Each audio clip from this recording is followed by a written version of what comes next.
भी 2024 में बोर्ड का एग्ज़ाम देने जा रहे हैं, तो बिल्कुल ये वीडियो आपके लिए ही है, आप अंत तक बने रहिए।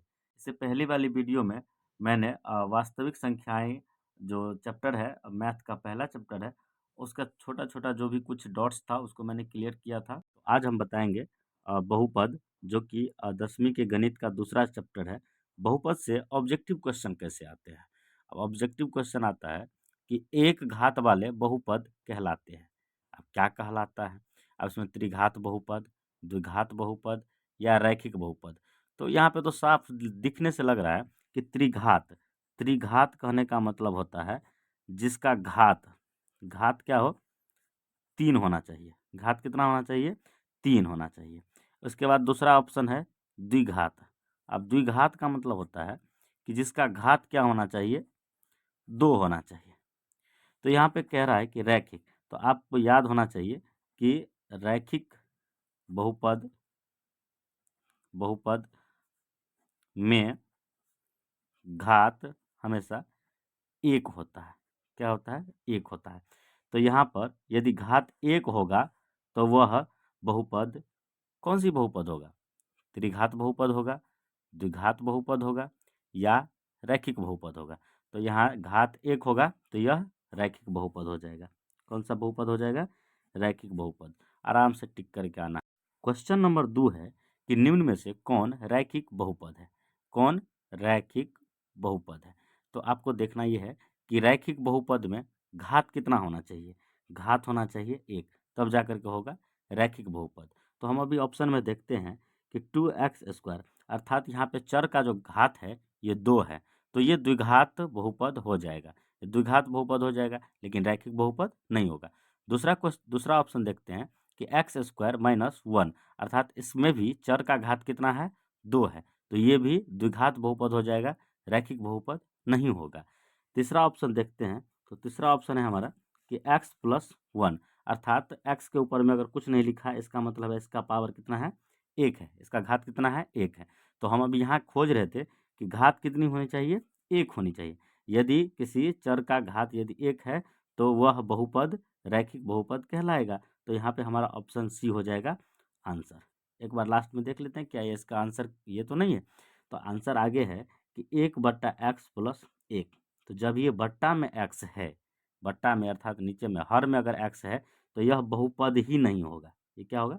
कोई बहुपद ही ये नहीं होगा। नंबर 3 है कि निम्नलिखित में कौन रैखिक बहुपद नहीं है? अभी जो हम दूसरा क्वेश्चन सॉल्व किए हैं जस्ट इसका उल्टा है कि निम्न में कौन रैखिक बहुपद नहीं है। तो वही फिर झंझट है कि घात बराबर कितना होना चाहिए? 1 होना चाहिए। तो यदि हम देखेंगे तो यहाँ पर लिखा है √3x + 5। तो यहाँ पे हमको √3 से या 5 से कोई मतलब नहीं है। यहाँ पे जो चर मान है अर्थात x जो है, ये x का घात कितना है? तो x का घात यदि कुछ नहीं है तो x का घात कितना इस पे है? 1 है। तो यह रैखिक समीकरण है। इसके आगे देखते हैं, यहाँ भी x का घात यदि कुछ नहीं है तो 1 है, तो ये भी रैखिक बहुपद है। यहाँ देखें इसका भी घात अगर x का पावर अगर कुछ नहीं है, इसका मतलब है यहाँ पर x का पावर 1 है। इसके आगे देखते हैं x का पावर 3 अर्थात x का घात कितना है? 3 है। तो यह रैखिक बहुपद नहीं होगा, यह त्रिघात बहुपद हो जाएगा। कौन-सा बहुपद हो जाएगा? त्रिघात बहुपद। तो इसका हमारा सही आंसर क्या हो जाएगा? डी हो जाएगा। क्या हो जाएगा? डी हो जाएगा। क्वेश्चन नंबर 4 पढ़ेंगे कि रैखिक बहुपद ax + b का शून्यक होगा, क्या होगा? तो यहाँ देखेंगे कि ax + b है, तो यहाँ पर शून्यक अर्थात कहने का मतलब ये है कि बराबर में शून्य है। तो आराम से इसको लिख देंगे छोटा-सा ax + b बराबर 0। तो यहाँ पे हो जाएगा ax और प्लस में b है, इसको इस साइड में ले जाएँगे तो क्या हो जाएगा? माइनस में b। अब यहाँ पर हम लिखेंगे x बराबर और ये a गुणांक में है तो इधर जाएगा तो भाग में हो जाएगा, तो -b/a हो जाएगा। क्या हो जाएगा हमारा आंसर? -b/a। अब हम ऑप्शन में ढूँढते हैं। ऑप्शन में क्या है ऑप्शन भाई? तो माइनस नहीं, यहाँ पे +b/a है, तो ये क्या आंसर होगा? नहीं भाई, ये आंसर नहीं होगा। दूसरा है कि -b/a, क्या ये आंसर होगा? बिल्कुल, हमारा आंसर है -b/a, तो ये -b/a आंसर सही होगा। इसके आगे ऑप्शन एक बार देख लेते हैं। 0 होगा? नहीं भाई, 0 तो नहीं होगा। एक होगा? नहीं, एक भी नहीं होगा। तो हमारा सही आंसर -b/a ही होगा। और 5 देखते हैं। क्वेश्चन नंबर 5 क्या कहता है कि निम्नलिखित में से कौन द्विघात बहुपद का व्यापक रूप है? द्विघात बहुपद पूछ रहा है। क्या कह रहा है कि द्विघात बहुपद का व्यापक रूप है। तो जब ये कह रहा है द्विघात बहुपद अर्थात इसका घात कितनी होनी चाहिए? घात होनी चाहिए 2, और वो भी कितना? अधिकतम। अधिकतम घात, मैक्सिमम घात कितना होना चाहिए? 2 होना चाहिए अधिकतम। तो अधिकतम 2 घात देखते हैं और इसमें इसका व्यापक रूप कौन सा आ जाता है? तो यहाँ पे ऑप्शन नंबर 1 है ax+b। तो यहाँ पर चर का घात जो है कितना हो गया? 1।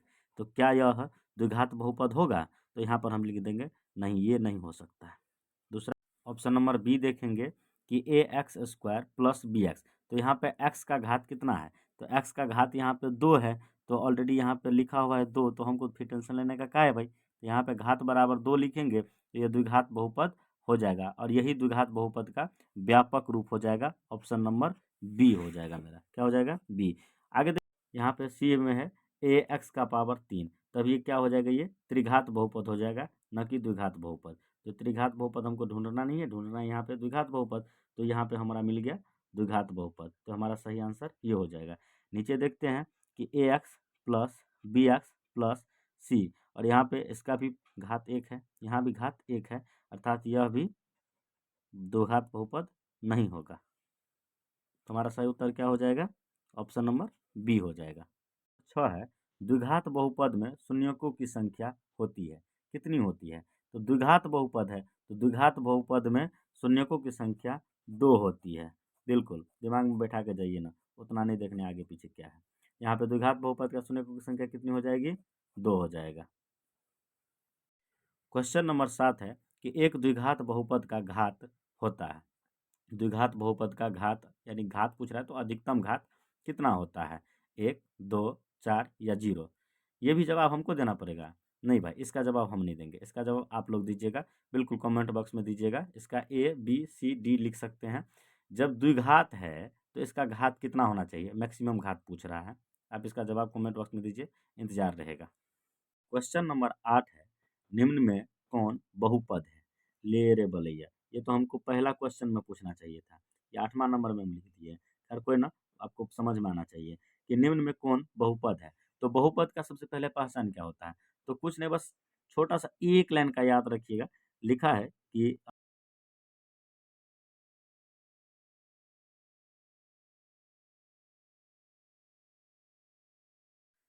यहाँ पे पहला वाला देखते हैं। ऑप्शन में लिखा है कि x का घात 3/2 है। तो क्या ये 3/2 पूर्ण संख्या है? ये जो कह रहा है पूर्ण संख्या होना चाहिए। क्या 3/2 पूर्ण संख्या है? नहीं भाई, पूर्ण संख्या तो 0 से लेके अनंत, अर्थात 0 से लेके अनंत तक की संख्या कहलाती है, न कि बट्टा में कोई संख्या हो तो वो भी कहलाएगी। तो यह बहुपद नहीं है। दूसरा देखते हैं, तो 1+1/x। अब जब ये बट्टा में x है, तो बट्टा में x होगा तभी तो x को अगर हम सीधा में पावर लिखेंगे तो माइनस में हो जाएगा। तो क्या माइनस पूर्ण संख्या होगा? तो नहीं होगा, अर्थात यह भी बहुपद नहीं होगा। अगला देखते हैं, 4x+√5, यानी 4 और यहाँ पर x, यानी चर का जो घात है वो कितना है? 1 है। और 1 क्या है? पूर्ण संख्या है। पूर्ण क्या होता है? 0 से लेके अनंत, यानी 0 1 2 3 4। तो यहाँ पर 1 क्या है? पूर्ण संख्या है। तो 4x⁻1 + 5 ये जो है बहुपद है। तो हमारा आंसर सी इसमें हो जाएगा। अगला हम एक बार डी को भी जांच लेते हैं, क्या डी भी तो नहीं है? अगला डी देखते हैं, तो चर मान जब ये रूट में है तब ये x का पावर 1/2 हो जाता है। क्या हो जाता है? 1/2, और 1/2 पूर्ण संख्या नहीं है, अतः यह भी बहुपद नहीं है। तो हमारा एग्जैक्ट आंसर क्या हो जाएगा? सी हो जाएगा। इस तरह का कोई भी क्वेश्चन होगा तो बिल्कुल बस ये लाइन याद रखिएगा कि किसी चर का घात पूर्ण संख्या होगा तभी जाकर वो बहुपद कहलाएगा। इसी क्वेश्चन के उल्टा करके दे दिया गया है कि निम्न में कौन बहुपद नहीं है। अभी हम लोग 8वां में पढ़े थे कि निम्न में कौन बहुपद है, और इसमें पूछ रहा है कौन बहुपद नहीं है। तो इसमें भी यही बात याद रखना है, बस इसको लेकर के चलते हैं। पहला क्या लिखा है कि x का घात 2 + √3। तो ये हमको 3 से कोई मतलब नहीं है। यहाँ पे हम देखेंगे चर का घात कितना है? 2।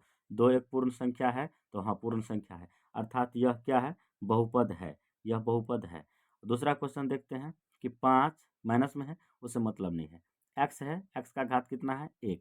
1 क्या है, पूर्ण संख्या है, तो 1 जब ये पूर्ण संख्या और यहाँ पर x का घात 1 है, तो यह भी बहुपद है, तो यह भी हमारा आंसर नहीं होगा।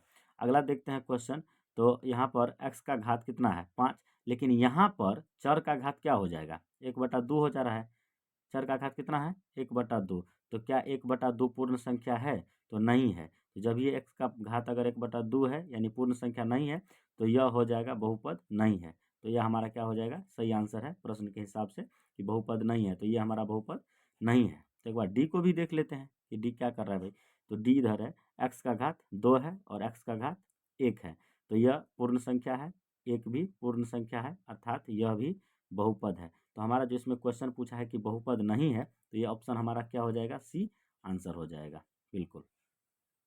क्वेश्चन नंबर 10 और आज का आखिरी सवाल कहता है कि बहुपद 3y⁴ plus 2y⁴ minus 4y+4 का घात निम्न में कौन सा है। तो पहले आपको बता दें कि जब ये किसी बहुपद को लिख करके और उसका घात पूछे ना, तो आप समझिए कि इसका मैक्सिमम घात पूछ रहा है, यानी इसका अधिकतम घात पूछ रहा है। तो आप यहाँ पर ठीक से देखिए तो इसका अधिकतम घात कितना है, तो यहाँ पे अधिकतम घात में देखिए 1, 3, 4, तो इसमें सबसे अधिकतम घात कितना हो गया, 4 हो गया। अधिकतम घात कितना है इसका, 4 है, तो इसका सही सही आंसर क्या हो जाएगा, 4। ढूंढिए तो कहीं है, 1, 2, 4, यहाँ पे हमारा सी नंबर ऑप्शन में क्या हो जाएगा, 4 इसका सही उत्तर हो जाएगा। क्योंकि एक जो जिसका घात होगा वो रैखिक बहुपद होगा। एक बार फिर से रिवीजन करते हैं कि एक जिसका घात होगा वो कौन सा बहुपद होगा, रैखिक बहुपद होगा।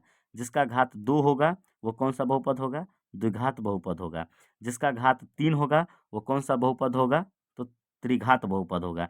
लेकिन यहाँ पर मैक्सिमम अर्थात अधिकतम घात कितनी है, 4 है, तो यहाँ पर पूछ रहा है कि ये सबसे अधिकतम घात कितनी होनी चाहिए, तो हमारा आंसर क्या हो जाएगा, 4 हो जाएगा, बिल्कुल। मानता हूँ आप लोग कोई भी चीज़ अधिक देर तक मोबाइल में नहीं देख सकते हैं, क्योंकि आप लोग 30 सेकंड का जो रील्स होता है उसको भी जब स्किप कर सकते हैं, तो ये ज़्यादा बड़ा वीडियो रहेगा तो आप पूरा नहीं देख पाइएगा। इसलिए हमने प्रयास किया है कि छोटा-छोटा वीडियो बना करके आपको छोटी-छोटी बातें समझाने का प्रयास करूँ, ताकि जो भी कुछ एग्ज़ाम में आए और ये चीज़ अगर याद रहे तो बिल्कुल आप सही उत्तर बना कर के आएँ। बिल्कुल